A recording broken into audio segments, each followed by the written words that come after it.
The game never stops, and neither do we. Welcome to the SDH Network. We're always around the corner from everywhere, and Morning Espresso is brought to you, as always, by Oglethorpe University, Atlanta's premier undergraduate learning experience and soccer powerhouse.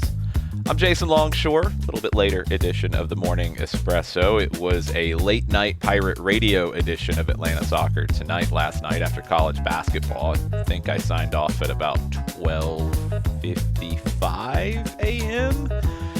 So yeah, the alarm clock, the snooze button got hit a few times this morning. Apologies.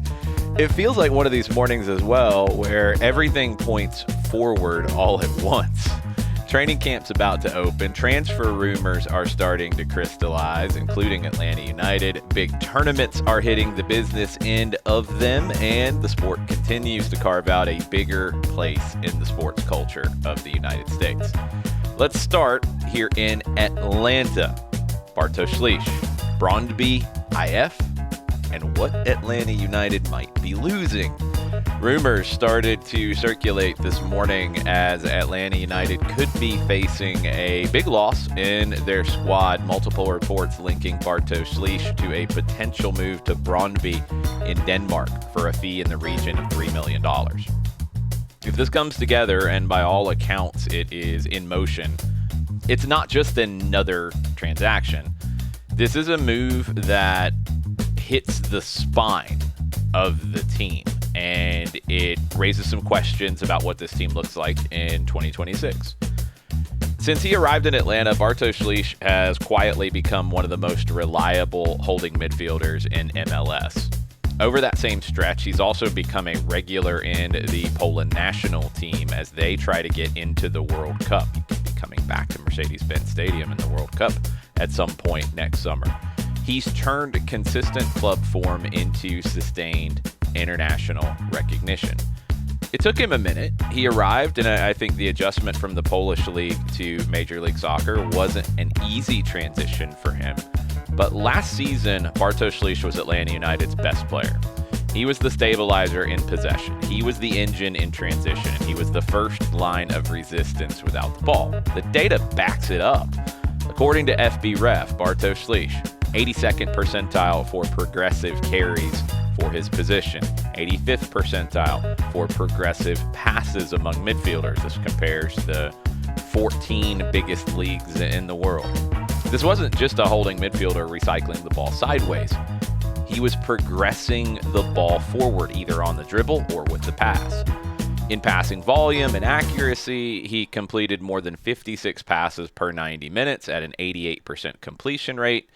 Top numbers in short and medium range passing.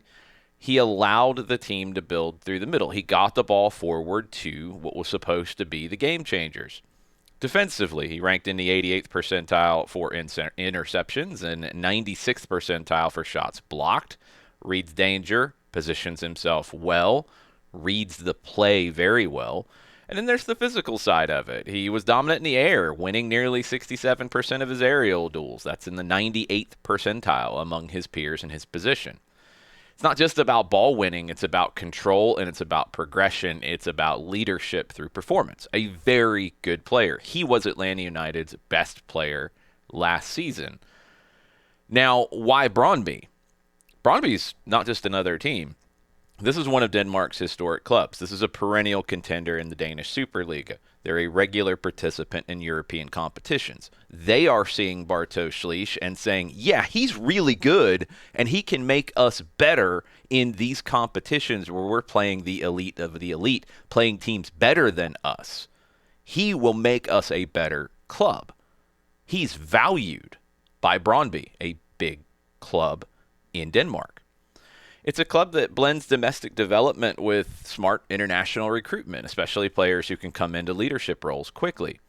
For Slisz, a move to Brøndby would mean he gets back into the European spotlight in a league that feeds directly into the top 5 competitions. He'd get regular exposure in UEFA competition, and it would align with his growing stature in the Polish national team setup. For Atlanta United, it's not easy to replace him. You're missing a central part of the spine. He was the connector between the back and the front. He was the safety valve. Replacing his minutes will be difficult. Replacing his influence, I think, will be difficult as well. His influence on the field.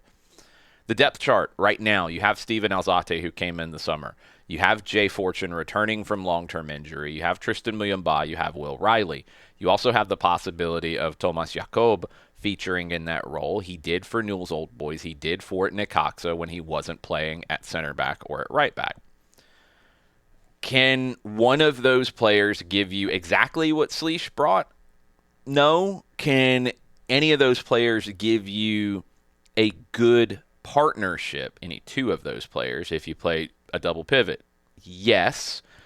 Could Atlanta United potentially go back out into the market to replace Slisz with a purchase if this deal goes through? I think that is a possibility as well.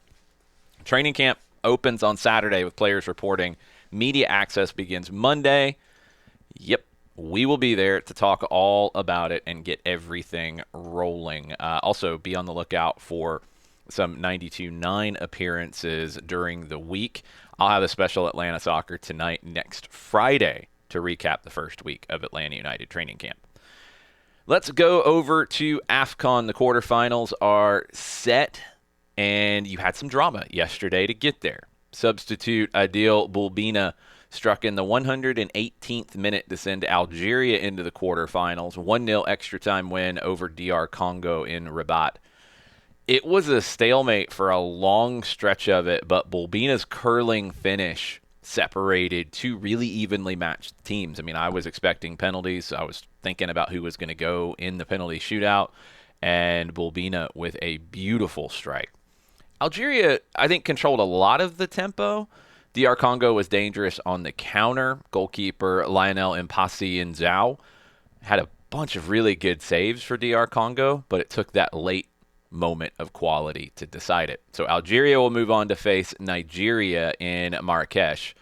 Earlier yesterday, Côte d'Ivoire, they made a statement of their own. They defeated Burkina Faso 3-0. Amad Diallo opened the scoring, assisted the second goal. He has become extremely influential for Les Elephants.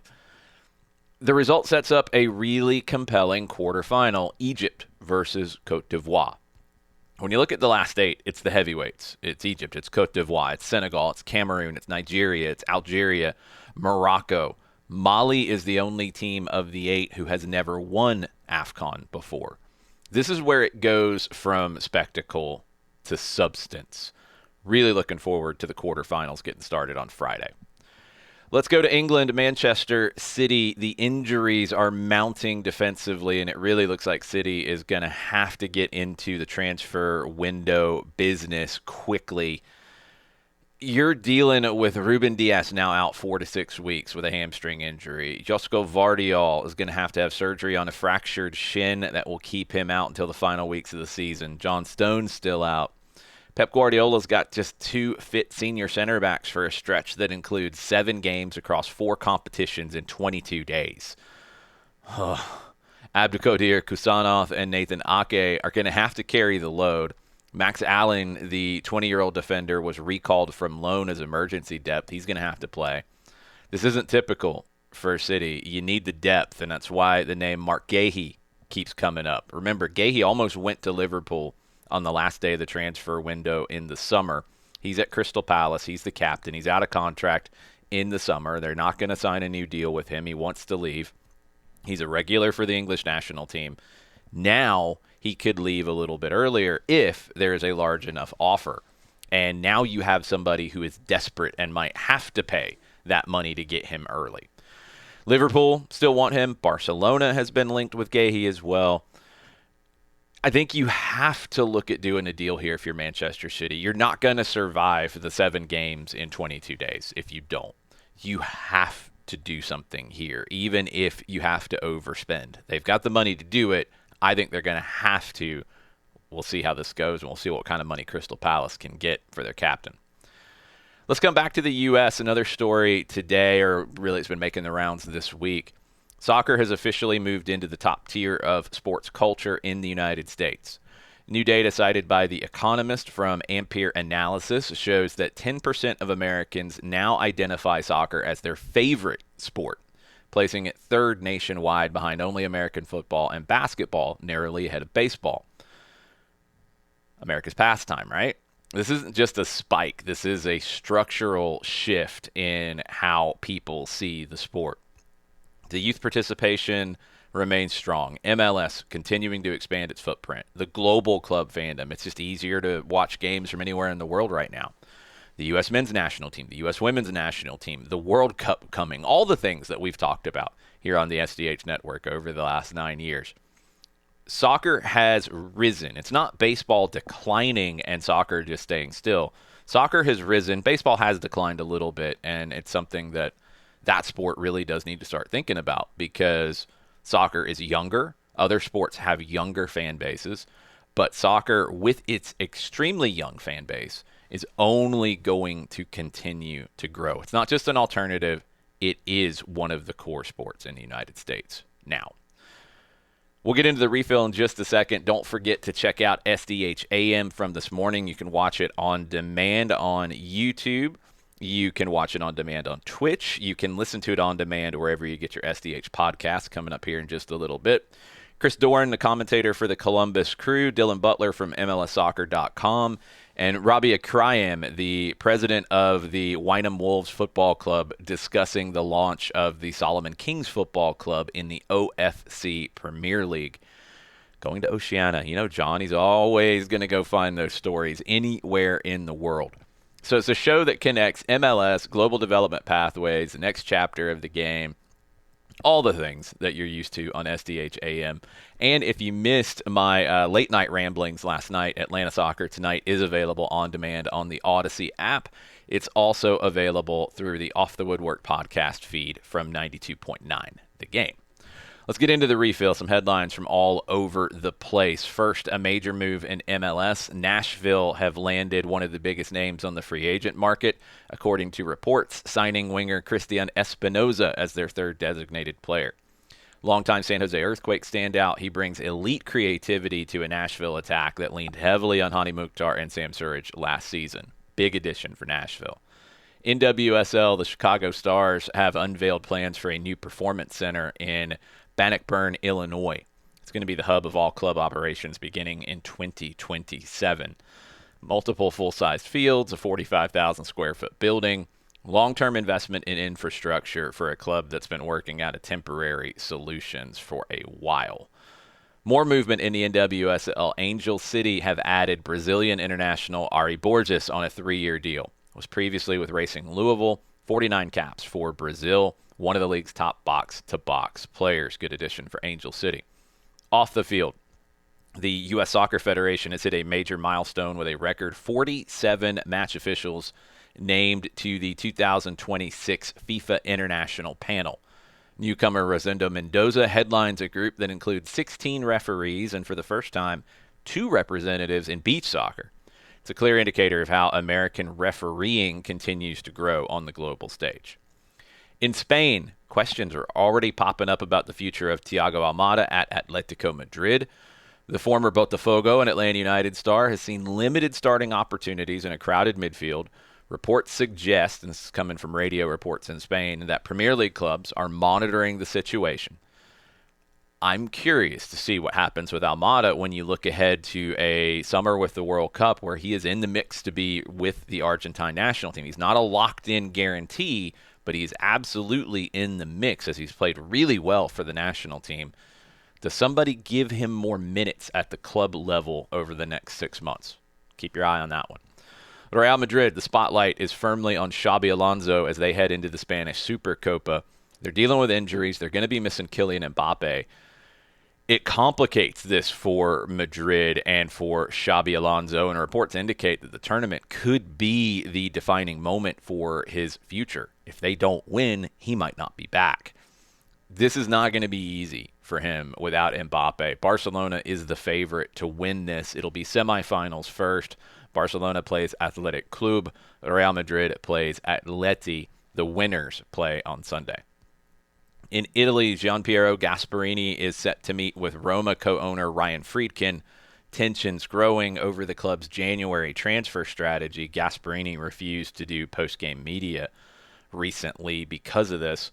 You've gotten some recent goals from Evan Ferguson and Artem Dovbyk, but Gasparini wants more attacking reinforcements. He'd like to see Giacomo Raspadori. He'd like to see Joshua Zirkzee. Those are some of the preferred targets. What will Roma look like the rest of the way? We'll see how these chats go.